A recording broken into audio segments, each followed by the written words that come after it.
J'ai eu le besoin et le ressenti d'aller au plus loin parce que pour moi c'était nécessaire. Parce qu'il y a une forme de responsabilité aussi quand on ouvre le film avec un personnage pareil et on sait déjà, moi en ayant lu le scénario, ce qui va se passer derrière. Si physiquement je tape pas au centre, déjà pour commencer, je peux gâcher le film.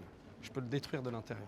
Donc c'était la première chose. Après, le personnage le demandait. Il y avait quelque chose d'expérimental. Et puis je savais que ça allait créer un manque quelque part qui était nécessaire à mon personnage, que ça allait entraîner toute une cascade de sensations physiques, jusqu'à, ça je m'en étais pas rendu compte, jusqu'à, je sais pas, quelque part, il y a eu une espèce d'élévation spirituelle à un moment, quand on est dans la privation aussi extrême, qui fait qu'on peut pas se concentrer sur 10 choses, mais sur une chose. Et cette chose-là, en tout cas, ça n'est plus à 100%, c'est à 200, 300. Il y a une espèce de sensibilité qui s'installe et qui vous connecte aux éléments qui vous entourent. C'est comme la sensation de la faim. On a la dalle, mais un point et tout, et à un moment donné, la sensation de faim passe. D'abord c'est le goût, après c'est la faim, etc. Ben là c'était pareil, la fatigue était là, ça se voyait, je la vivais, mais je la ressentais plus de la même manière. C'est un peu étrange à expliquer. Nous, on le ressentait. J'étais trop gentil. Il évaporait de plus en plus.